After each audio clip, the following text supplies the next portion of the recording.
Ticket ना मिलने से लोग खुलकर सामने आ रहे हैं और रणदीप सिंह सुरजेवाला जो है उसके ऊपर जमकर बरस रहे हैं, तो क्या करना चाहेंगे? देखो, गुस्सा जायज है। जो मेहनत करता है वो मेहनत करता है। जो साथी हमारे साथ, सबने देखा है, स्ट्रगल देखा है मेरे साथ। काम तो हम करें, लेकिन कोई और एंड मौके पर आकर उसका फ़ायदा उठाए। हमारे में कमी हो, बेशक काट दो, कोई दिक्कत है। 2 बार मुझ पर जब दाव खेला गया, जब पार्टी की लहर ही नहीं थी यहाँ, पार्टी जी हाँ, मोदी की हवा चल रही थी, हर घर मोदी था। तो ना तो मैंने तो एक तरह से निर्दलीय चुनाव लिया और पार्टी को उठाने का काम किया। आपको तो पता है यहाँ तो इनेलो का गढ़ रहा था। ऐसी विपरीत हवाओं में हमने काम किया और पार्टी को खड़ा करने का काम किया दोनों इलेक्शनों में। और जब पार्टी खड़ी होने लगी तो इन्होंने मुझे ही, जिसने खड़ा करने का काम किया था, उसे ही गिराने का काम किया। नमस्कार दोस्तों, मैं हूं नरेंद्र। स्वागत करता हूं आपका मेरे चैनल पर। इलेक्शन, हरियाणा विधानसभा इलेक्शन एकदम पीक पर है। तमाम उठापटक हुई है इलेक्शन में, जैसा कि कयास लगाए जा रहे थे। सबसे बड़ा एक जो मूवमेंट है, सबको चौंका के रख दिया विद्या रानी दनोदा जी ने। कांग्रेस के लिए बड़ा कार्य किया। उसके तुरंत बाद फिर जैसे ही टिकट नहीं मिली वहाँ से, तो तुरंत इनेलो की तरफ आए और टिकट भी रातों रात इनको मिल गई। बातचीत करेंगे इनसे, बने रहे हमारे साथ। वीडियो को बिल्कुल भी स्किप मत कीजिए। विद्या जी नमस्कार। नमस्कार जी। सबसे पहले तो आपके चैनल को और आपके चैनल के सभी दर्शकों को, मेरे को सुनने वालों को मेरी तरफ से बहुत बहुत राम राम और नमस्कार। मैडम, कितना मुश्किल रहा है अपनी पुरानी पार्टी को छोड़कर नई पार्टी में आना? ये कितना डिफ़िकल्ट रहेगा आपके लिए? नए घर में आना, पुराने घर को छोड़कर, बहुत सारी यादें होती हैं, बहुत मेहनत की होती है, हर पल याद रहता है। पुराने साथियों को छोड़ा तो नहीं है मैंने, एक तरह से वो उस तरीके से परिवार में, नए परिवार में इतनी आ नहीं सकते, क्योंकि उन्हें वहाँ से ही देखना पड़ेगा मुझे। तो कहीं ना कहीं ये जो पुराने लम्हे थे, यादगार थे और दुखदाई भी हैं। नए घर में आना एक खुशी भी है, क्योंकि हम एक अच्छी पार्टी से जुड़े हैं। वो पार्टी जो 36 बिरादरी को लेकर चलने वाली है। ऐसे नेता जो सत्य के साथ जुड़े हुए हैं।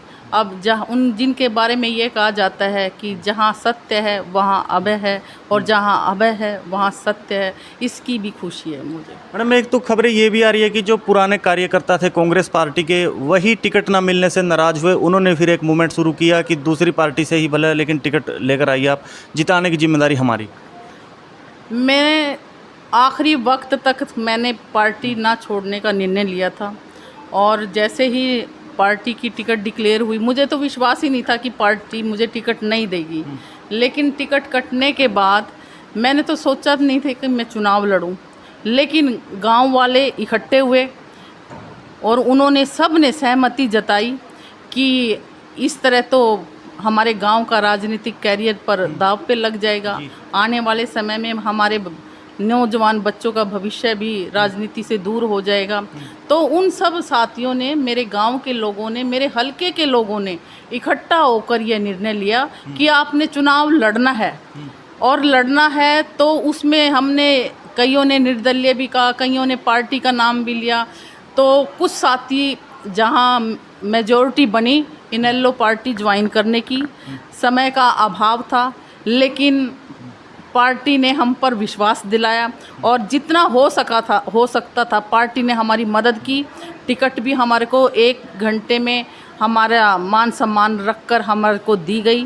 भाई, आप अच्छे वर्कर हो, अच्छे निष्ठावान पार्टी के कार्यकर्ता रहे हो, और आप हल्के में नाम, मेहनत उनको नज़र आई और मुझे टिकट देकर मेरा मान सम्मान बढ़ाया, और इसके लिए मैं पार्टी सुप्रीमो का बहुत बहुत धन्यवाद करना चाहूँगी। मैडम, जिस गांव से आप आती है वहाँ भी चर्चाएं चली कि एक बड़े नेता ने हमारे गांव या हमारी जो खाप है उसके एक राजनीतिक थप्पड़ मारा है, और इसका जवाब हम आपको देकर रहेंगे उसको। तो इस सब को लेकर क्या कहना चाहेंगे आप? ये तो देखो, जब टिकट के लिए हम गए, आखिरी टाइम तक हमें दिलासा दिया गया कि टिकट आपकी है। टिकट ये मैं अकेली कह दूँ तो कोई बात नहीं थी। तो गांव के लोग भी ये चाहते थे कि टिकट इस बार ज़रूर आनी चाहिए, क्योंकि गांव के नाम का, गांव की नाक का भी सवाल होता है, क्योंकि इतना बड़ा गांव है, टिकट आनी चाहिए। मैडम, एक और सवाल उठ रहा है कि भाई 2 इलेक्शन हार चुके हैं तो तीसरी बार क्यों दांव खेलना है इस चेहरे पर? 2 बार मुझ पर जब दाव खेला गया, जब पार्टी की लहर ही नहीं थी यहाँ, पार्टी मोदी जी, जो था। हाँ, मोदी की हवा चल रही थी, हर घर मोदी था। तो ना तो मैंने तो एक तरह से निर्दलीय चुनाव लिया, और राजनीति में मेरा ये चुनाव लड़ना पहला एक्सपीरियंस था, ना इतना ज्ञान था, ना साथी भी ये सोचते थे, नए नए हमने साथी बनाए, पार्टी को उठाने का काम किया। आपको तो पता है यहाँ तो इनेलो का गढ़ रहा था, ऐसी विपरीत हवाओं में हमने काम किया और पार्टी को खड़ा करने का काम किया इलेक्शनों में। और जब पार्टी खड़ी होने लगी तो इन्होंने मुझे ही, जिसने खड़ा करने का काम किया था, उसे ही गिराने का काम किया। मैडम, ये भी कहा जा रहा है जब आप 2 बार चुनाव लड़ने के लिए आगे आई थी, उस वक्त जो कांग्रेस पार्टी है उसको यहाँ पर उम्मीदवार नहीं मिल रहे थे, सारे के सारे स्किप कर जा रहे थे। हाँ, तो इसीलिए जनता दुखी क्यों है, नाराज क्यों है कांग्रेस पार्टी से, के नेताओं से क्यों नाराज है? इसीलिए तो नाराज है कि माड़े टाइम में तो जब कुछ नहीं था तो विद्या रानी, और जब विद्या रानी अपनी मेहनत से, अपने जनता के प्यार से खड़ी होने लग रही है, जब जनता कह रही है कि विद्या रानी को दो, उस टाइम विद्या रानी को ख़त्म करने का काम किया। मैडम, कांग्रेस में जो गुटबाजी है वो जग जाहिर है, आपको क्या लगता है कितना काम आ पाएगी वो गुटबाजी आप जब इलेक्शन के मैदान में उतरेंगी? देखिए, मैं तो ये नहीं कहूँगी कि गुटबाजी है, सबके विचार अपने अपने ये होते तो हैं। ऑफिशियल हो चुका है मैम, बिल्कुल हाँ। भी, जैसे पोस्टर भी देखे हमने, बिल्कुल गुटबाजी की तो ऑफिशियल है। चलो आप, मैं अपने अपने विचार हैं, कोई गुटबाजी कहता है, कोई ये कहता है कि मैं अपना अलग काम कर रहा हूँ, मैं इस बारे में कुछ नहीं कहना चाहूँगी। हर पार्टी का अपना अपना रवैया, अपना काम करने का तरीका होता है, इसके लिए मैं कुछ नहीं कहूँगी। मैं तो ये कहूँगी कि मुझे साथ मिल रहा है, चाहे वो पार्टी कोई भी हो, मेरे को साथ देने के लिए आ रही है, और मैं जो साथ देने आ रही हूँ, आ रहे हैं मेरे को, उनका मैं धन्यवाद करती हूँ। मैम, एक खबर ये भी है कि आपके साथ आपके हजारों कार्यकर्ताओं ने भी इनेलो ज्वाइन कर लिया। बिल्कुल, हमने इनेलो से कांग्रेस में उन्हें बदलने का काम किया था। अच्छा। हाँ, आज वो कह रहे हैं कि हमें तो आप कांग्रेस में ले आए और आप इनेलो में जा रहे हो, तो हम भी दोबारा आपके साथ उनको चलते हैं। पार्टी से कोई लेना देना कोई है, नहीं, वो कोई जुड़े सिर्फ विद्या रानी नाम से। हाँ, मेरे नाम से तो इसलिए जुड़ गए ना, पार्टी तो ठीक है, हम 24 घंटे साथ रहते हैं, तो रिलेशन पारिवारिक और बन जाते हैं। तो ऐसे में पार्टी सेकेंडरी चीज़ हो जाती है, भाईचारे में रहना सारा दिन होता है। ये तो 5 साल का त्यौहार होता है, एक बार आता है, हैं? तो ये 5 साल उस एक दिन पर भी नहीं हो सकते। मैडम, कई सारे उम्मीदवार मैदान में हैं, किससे मेन टक्कर मानती हैं आप? कृष्ण बेदी जी हैं, सतबीर दबलैन है, फिर विद्या रानी दनोदा है, अनिल रंगा है, तो संतोष दनोदा भी हैं, तो मेन टक्कर किससे? भाई ये मेरे को कम्पीट कर पाएगा, टक्कर दे पाएगा? ऐसा है, देखो, टक्कर तो मैं तो अपनी लड़ाई लड़ रही हूँ, मैं अपनी लड़ाई खूब अच्छे तरीके से लड़ूंगी, और जनता साथ है।